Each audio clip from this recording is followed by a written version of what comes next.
first West Coast edition of the Future Leaders talks. And I think this is like our 35th or 36th talk, Chris. We've done quite a few, but I have to say that this is probably the one that I personally have been most excited about. Not just because it's a very glamorous West Coast edition, but also because we have someone from NASA. What could be better than that on a Friday afternoon? And we have Chris Mattmann, who is the Chief Technology and Information Officer at the Jet Propulsion Labs in California, joining us today. He's also an adjunct research professor at USC and has spent 20 years defining data science and tech, working to apply that in space and other interesting problems. Now, Chris is also the author of Machine Learning with TensorFlow. For those of you in that space, I'm sure that's going to be an interesting one for you to question him about later. And today you're joining us in the Open UK Future Leaders Group, the subgroup of the Open UK Legal and Policy Work Group, and that's designed to help introduce people to open technology across the board. So Chris, without further ado, can I hand over to you? Yeah, Amanda, thanks. And, thanks everyone for being here and for having me here on the Future Leaders series. It's a honor. So let me go ahead and, pull up a deck, and I really appreciate that introduction. And I'm going to go ahead and share and make my screen full screen.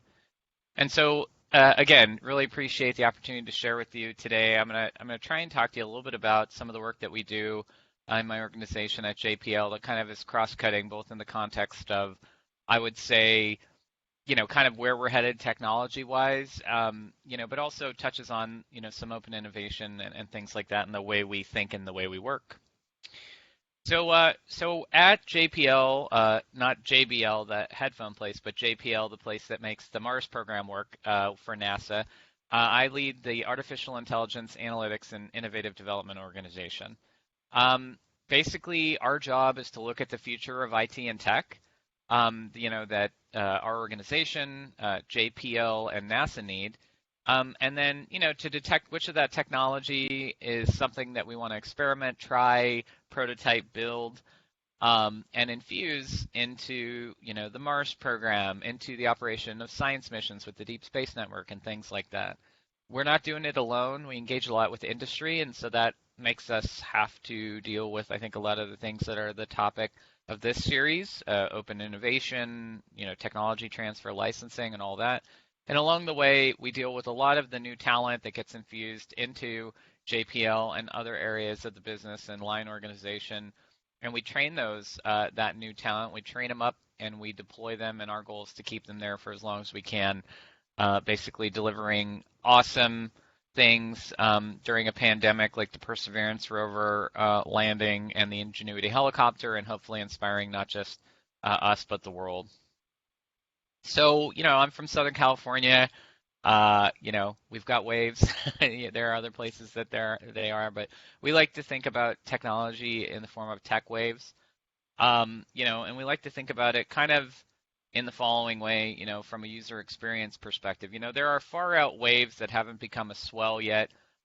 This might be things like quantum computing. It's something we should kind of be aware of, but it's not something we're ready to surf.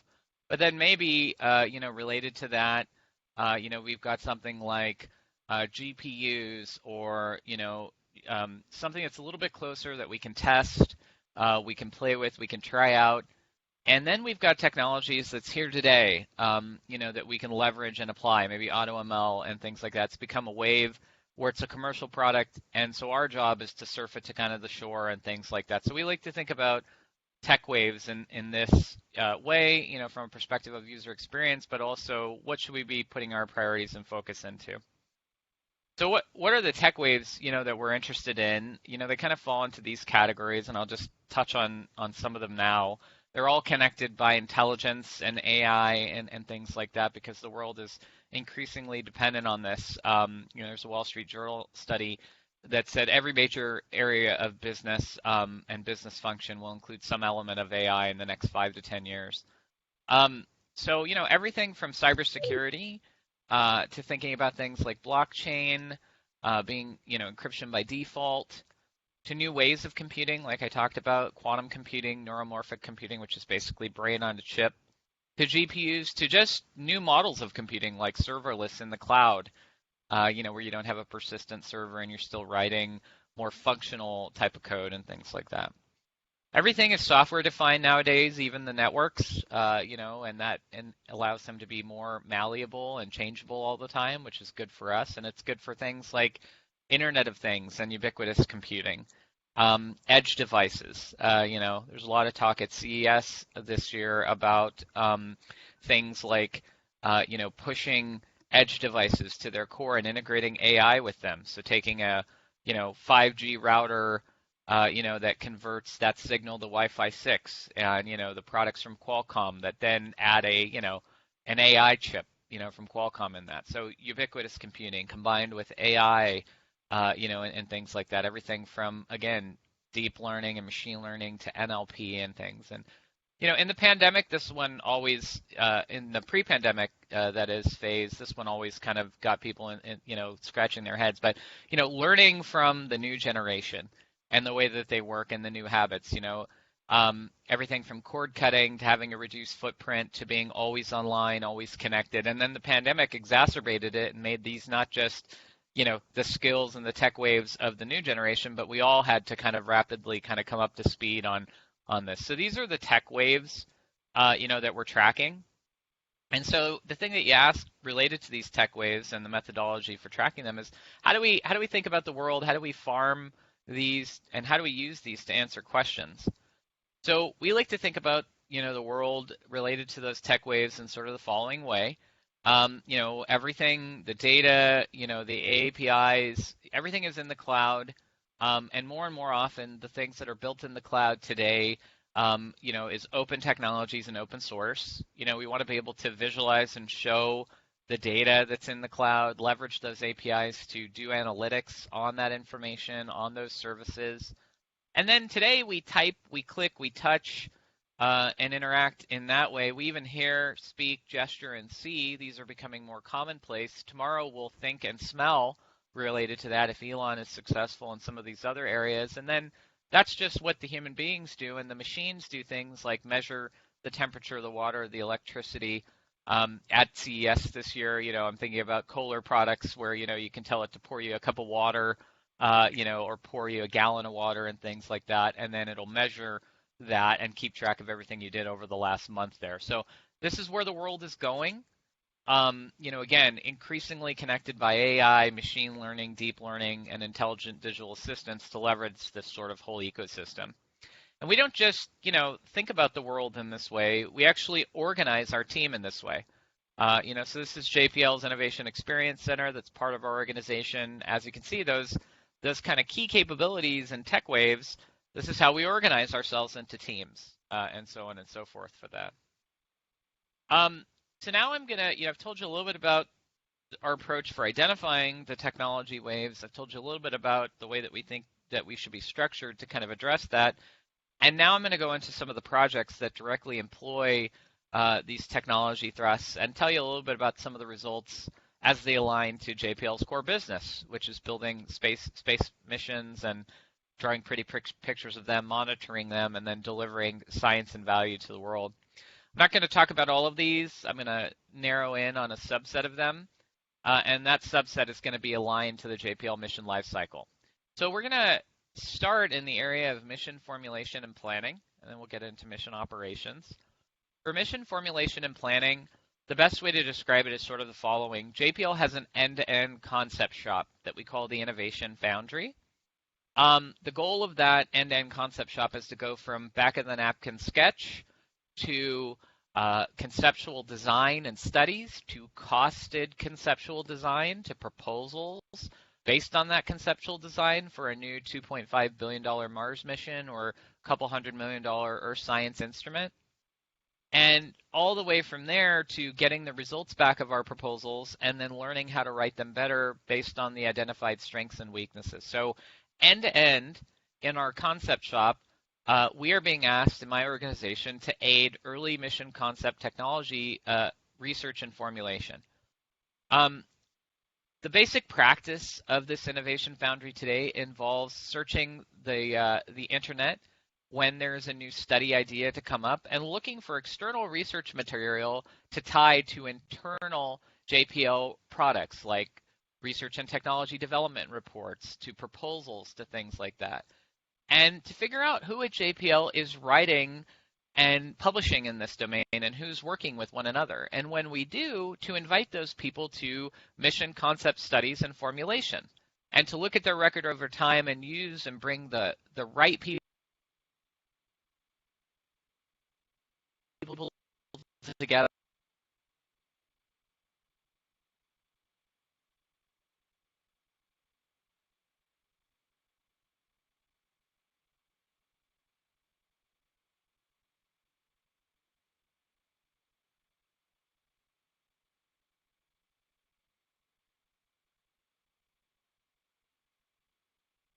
So I think we should just bear with Chris for a moment, and I'm sure he's going to be back with us. Still got his deck. Can anybody hear me? Give me a thumbs up in the chat if you can. So hopefully we'll have him back in just a second.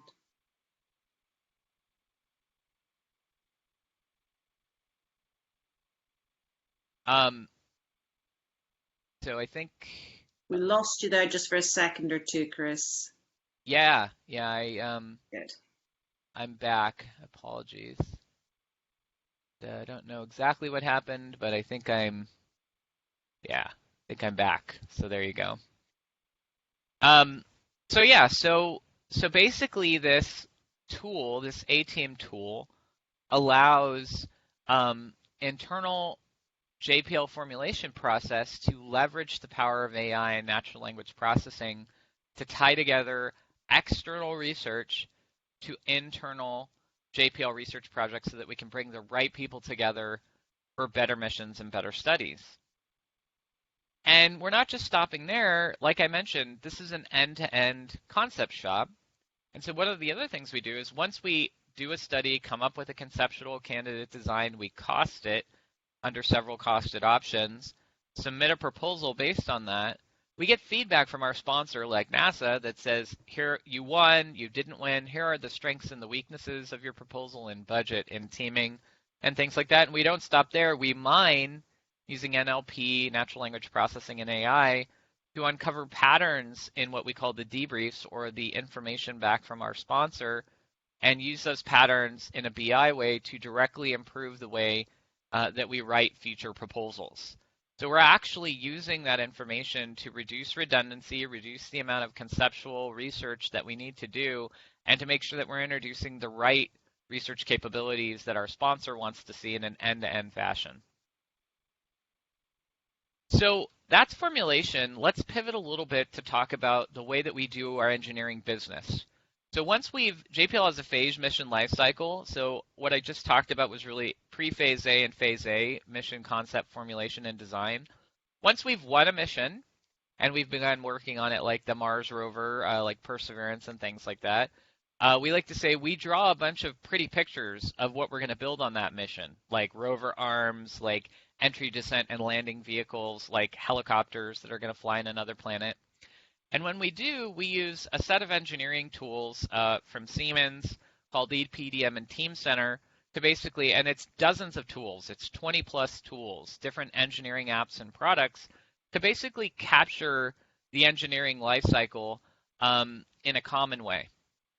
And so that could be anything from creating a drawing, releasing the drawing, reviewing the drawing, to various other business processes and workflow. And BETR is a tool called the Business Event Transaction Registry that brings all of that separate tooling and drawings and electronic digital footprint together in a common way, so that we can examine the life cycle in phase B and beyond of JPL missions and projects. And the BETR tool allows us to examine and look at the velocity of these engineering projects so that we can identify areas for potential improvement, and so we can monitor what's going on in those missions. So this is the BETR tool. You can see it aligned as a Gantt chart. Each one of those hundreds of thousands of events over decades of mission development are different engineering events in the life cycle. No one told us to make it as a Gantt chart.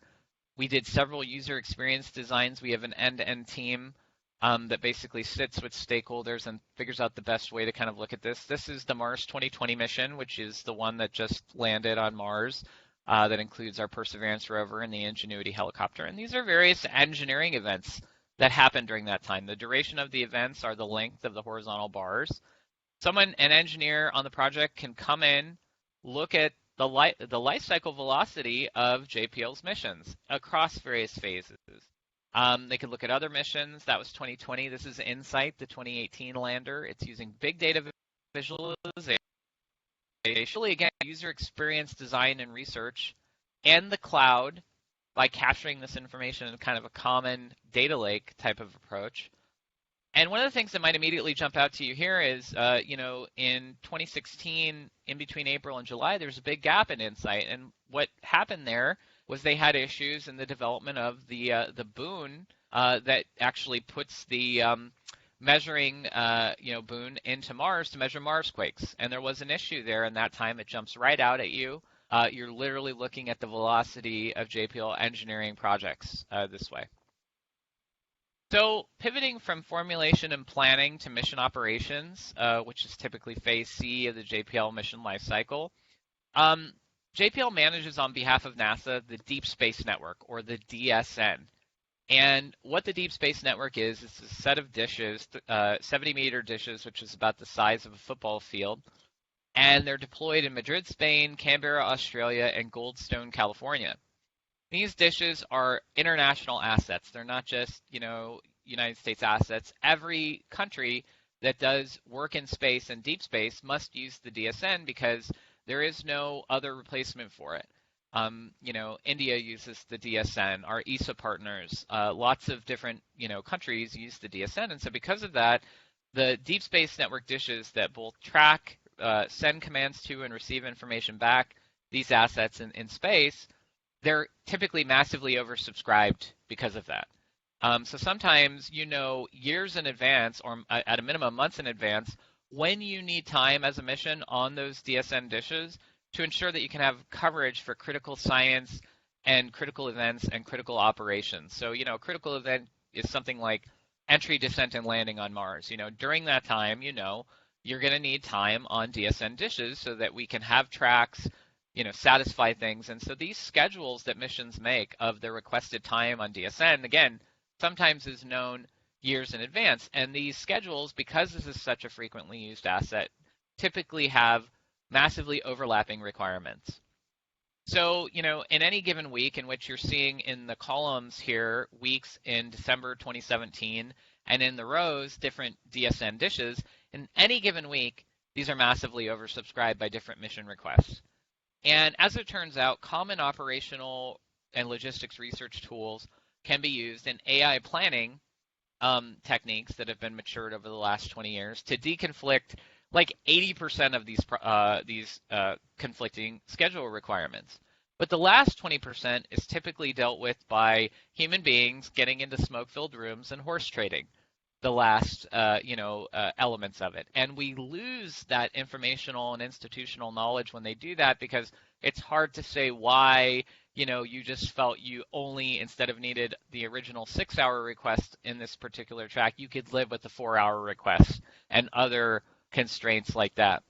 And so we've been working the last 3 years at JPL to basically learn why those mission managers make and deconflict that last 20% in a repeatable way. So we've been taking decades of the requested time on DSN dishes and what they actually got, the actual time, and we've been feeding this into various approaches, from mixed integer linear programming, or MILP, to quantum computing, to an approach that I'm going to show you today, which is a deep reinforcement learning agent to basically play the different DSN schedule that were actually achieved as a game and play it against itself, just like AlphaGo and like some of the popular supervised or self-supervised learning approaches have been doing nowadays to achieve really optimal results. So can we take that information and learn what the mission managers did? As it turns out, we can. This is the agent playing a game against itself in several rounds. and learning how to construct optimal DSN schedules for that last 20% that was typically human laborious and intensive and was not automated and repeatable. And now 3 years later it is, based on these techniques. And this is some of the ways that we're applying AI, reinforcement learning, looking at things like quantum computing to help out not just mission formulation and planning, but mission operations as well. Besides mission operations, there's also science operations. And so obviously one of the biggest things related to that that's on everyone's mind nowadays is the Mars program. And as it turns out, those amazing Volkswagen car-sized vehicles on Mars, the 2020 Perseverance rover and the Mars Science Laboratory Curiosity rover in 2012, what these things, these amazing, pieces of equipment have on them, unfortunately, are typically dated computer processing or CPU software. There's a reason for that. They've got an iPhone 1 processor running on them. And that's typically because we are risk averse at NASA and we need to fly things that are resilient to cosmic radiation, which messes up the hardware when you put it out into space. It could do things like flip zeros to ones and ones to zeros. And so because of that, we'll only fly things that we know do a good job of being resilient against that, which puts us typically on the technology kind of low tick. So we don't have GPUs, running on these things. But tomorrow we will. We'll have high-performance space-like computers, which will be GPU-like, radiation-hardened chips, or we'll have technology demonstrations like we have on Ingenuity, the helicopter, where we're running a Qualcomm Snapdragon, which is an HPSC-like chip. So in the future, when we have that higher computing on things like rovers, what are some of the things we could do? Well, today, because we don't have them, for Mars surface operations planning, we get back a couple hundred images a day because there's a thin pipe from Earth to Mars. There's an 11-minute or so round trip time for send a command there and get some information back. It's a very thin pipe. So we only get back about 200 images a day for the Mars rover planning team to decide what to do in terms of scientific analysis or where to go for target selection the next day. So instead, if we had the ability for the rover to have a real big brain on it, what if tomorrow we could send back 1 million textual captions that were generated on board, and text is a lot cheaper to send back over that thin pipe than images. What if tomorrow we could send 1 million captions by running a deep learning model on the rover, which we couldn't do today, and do that? And so as it turns out, we've been investigating that over the last 3 years, and yes, we can do this. We can generate scientifically validated,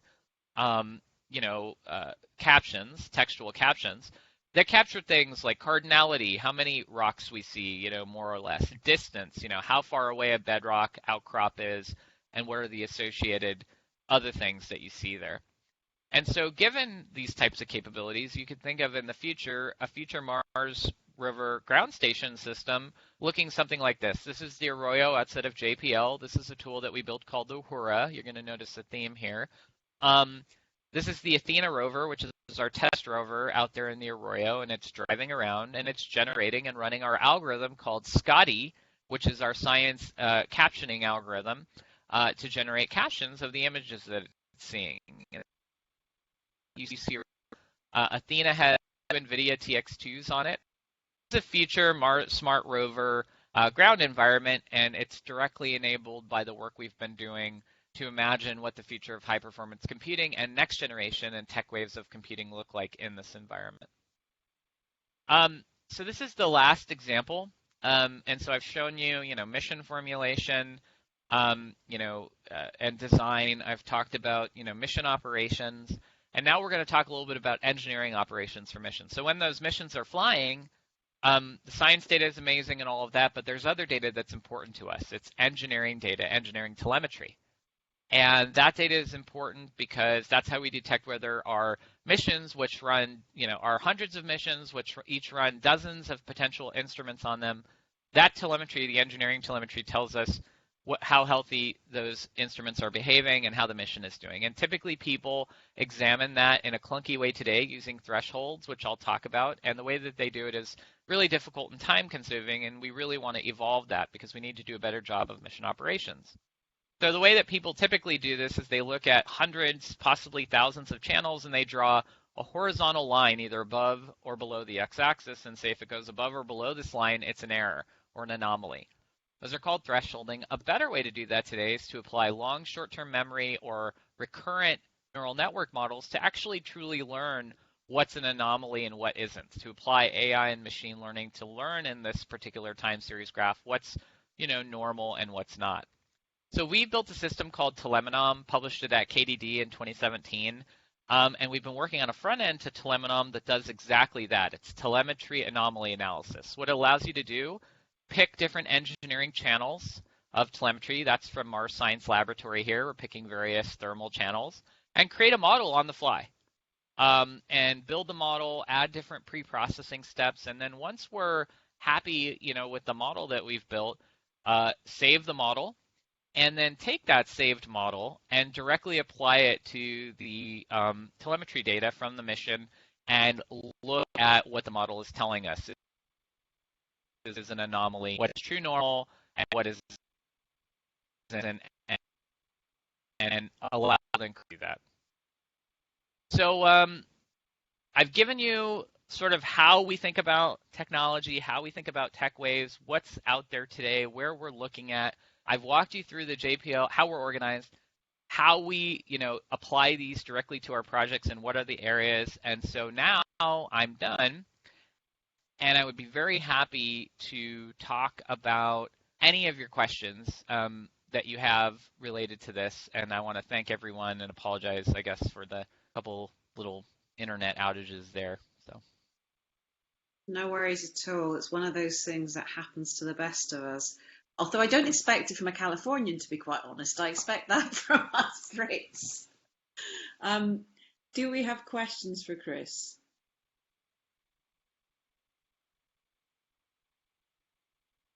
I'm gonna scan the chat. Yeah. Looks like it's just some comments about me dropping. So yeah, does anyone have any questions? So I was interested in when you're talking about Snapdragon and GPUs and the risk aversion, which doesn't surprise me. I mean, you've got a lot at stake, both financially and then reputationally, I suppose, as much as anything. How far are you off sending a GPU? So today, it all depends on the risk profile. So people might not know this, but the helicopter, Ingenuity, has a GPU-like chip on it. It's got a Qualcomm Snapdragon. And people say, why? I thought you just told me you can't do that. Well, the helicopter, although this has changed in the last week, the helicopter wasn't part of the core mission. It was a technology demonstration. If it failed, we could succeed still with the Perseverance rover, on that. And so because of that, we had a tighter risk less tight, actually a looser risk profile, and we were able to do that. But, core mission typically hasn't allowed that. Now, small sats and CubeSats are changing the game too, where we can fly a constellation of these things, and if we lose one or two, that's bad, but, it's not, terrible, and we can still do, the core mission. And so a lot of people are trying to get those types of computing into those environments, into the small sat CubeSat supply chain environment as well. And then in the future, besides commercial, which is really, getting out there with advancements in these GPUs in space, NASA, the Air Force, and Boeing have a project called High Performance Spaceflight Computer, or HPSC, and they're looking to have that radiation-hardened GPU chip that would go on kind of core flagship missions as well. So that's another option. And on that, I almost don't want to ask you this, but I'm going to. On that risk aversion and Ingenuity being a tech demo as opposed to core mission, is that why, if my understanding is right, the open source is in Ingenuity, or is that just a coincidence? Is it a risk decision? It's related to that, yeah. And so Amanda's talking about, the GitHub article that came out, recently, and the badge that GitHub released to basically kind of like their Arctic Code Vault badge. If if any of the code from these projects that basically GitHub backed up in the Arctic made it, you get a badge, on there if you've contributed to that. So they recently did the same thing with projects that made it, onto the helicopter. If you got something, in there on GitHub and it made it there, you get a badge for that. It's related to it. Yeah, the flight software development is a risk profile thing, just like the hardware. And so yes, that's now NASA just changed this. Now Ingenuity is part of the core mission. Because what they're going to use it as and what they were hoping at JPL was so successful and NASA is so successful in doing this, they've made it part of the core mission, and Ingenuity will continue to scout for Perseverance in lockstep with its science operations mission. So because it's been so successful, and so that's great. So they've extended the mission by another 30 days. It's beyond a tech demo. It's part of the core operations now. And do you think that opens it up for future missions so that there's the potential to get open source into the core mission? Or, technically it's there now, I get that. But do you think actually that gets over that risk barrier, or will that be case by case over time? Amanda, on the flight end, it really opens the door. Flight is sort of the most risk-averse portion of any, NASA area. On the ground end, over the first decade, that I was at JPL, I've spent 2 decades there. My first, we spent a lot of time with places like Apache and Eclipse and other ways, and we're very successful in getting open source software into the ground data system operations element for instruments, and missions and things like that. And so we were able to do that on the ground. The mission has a ground element and flight elements, but the more we can do this in flight and show that things are successful and open source is successful there, absolutely.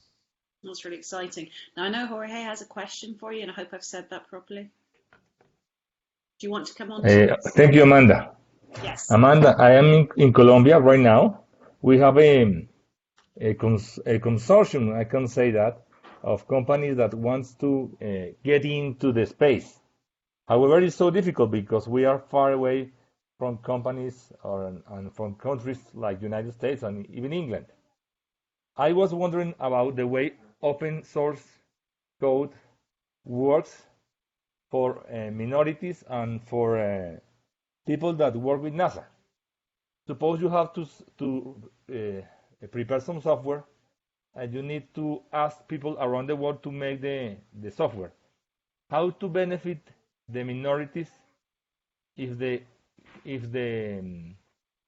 competence is so hard and maybe the profit is very low? Yeah, I mean, I'll kind of, add something on that, Jorge, is that, it starts with opening up and breaking down the problem into much smaller parts and not just saying, well, if you didn't make it into this, big corporation-sponsored open source project, that's the whole thing that made it onto the mission, and so you're kind of out of luck. It's breaking the problem down into smaller parts and having different components that you can contribute to or be part of that then are packaged together into a greater whole, or that make it individually into elements of the mission. And then at each of those constituent components, increasing the levels of inclusivity, reducing the barrier of complexity, having more, issues and tickets and things to solve that are, for, quote, newer members of the project or things, and clearly delineating that and labeling that, the difficult ones. It's having an active community, not letting patches and pull requests sit out there, that folks in minority, areas have contributed where they feel like their contributions aren't valued. And things. So it's having an active community that kind of gets those into the core code base and part of that. And then again, setting up that sort of really what it is an IT supply chain, and getting, those, elements into the flow and the pull of technology, even in these bigger, nations or bigger corporations. And then finally, it's rewarding and recognizing the contributions along the way. Like say GitHub is doing with these badges, but letting when the things that you've contributed to have made it into those environments, and not just letting you wonder, and things like that. Amanda, I think you have something you want to add. No, I was just going to say that I think that's entirely incredible, because I was talking to GitHub about the Mars badge the other day, and I believe there's something like 15,000 people. Huge number. Was it 12, 15,000, something like that? Somewhere in there. Yep. Yeah, it's massive. I think Chris has a question too. Hi. Yeah. So I was just looking. So you mentioned the hardware, the chip that you're using. Let me just turn my camera on. So is that an off-the-shelf chip, or is it been specially manufactured and hardened for the mission? Because obviously that would be a barrier from people contributing if they can't actually get hold of that chip. Oh yeah, no, Chris, that's great. It's a commodity one. It's like the Qualcomm. It's a Qualcomm chip. It's called the Snapdragon. It's the type that they use in mobile phones. So mobile phones are super powerful nowadays. They've got GPU-like capabilities. So it's like the mobile phone Snapdragon chip. That type of chip is what's running on Ingenuity. So. Okay, and it's not one that's been specially tinkered with and massaged to shield it from cosmic rays.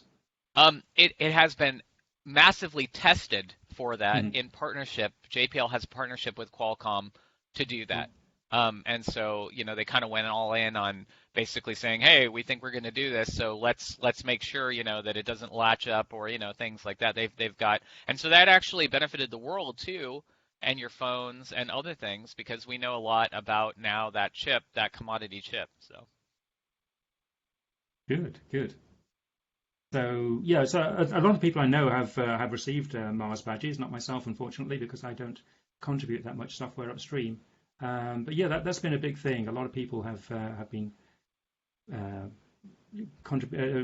communicating on Twitter and other things about that. That's a great thing. Yeah, it that kind of came our way, interestingly enough. I think can't remember if the JPL person or GitHub had that idea, but that was a surprise when it kind of came on my desk, and I was really supportive of it. I love the Arctic Code Vault thing. That was another. I had nothing to do with that, but I got that badge, and even myself, I don't contribute as much nowadays either as I used to. I used to be, very actively involved in all that and on the board for Apache, but I don't as much. So that was a cool thing when that happened, and so then I didn't. And funny enough, I had no clue even. Things that I did I'd get the helicopter badge, but that was a nice thing too. That's the type of recognition, back to George, back to Jorge's comment, that that's kind of the latter piece is you've got to have that credit, thing, that incentivization, and then letting people know, because then you can put that on your resume, and that's a big deal, so. Cool. No, that's great. Any other questions? So I think everybody is coming to an end, and here it's late in the day on a Friday. So Chris, thank you so much. It was really fascinating. Really enjoyed it. You met my expectations. You'll be pleased to know from my exciting talk on a Friday afternoon. Next week, we're going to have Vicky Brasseur coming along to talk to us. So thanks very much, everybody. And I look forward to seeing you all then. Thanks. Thank you so much.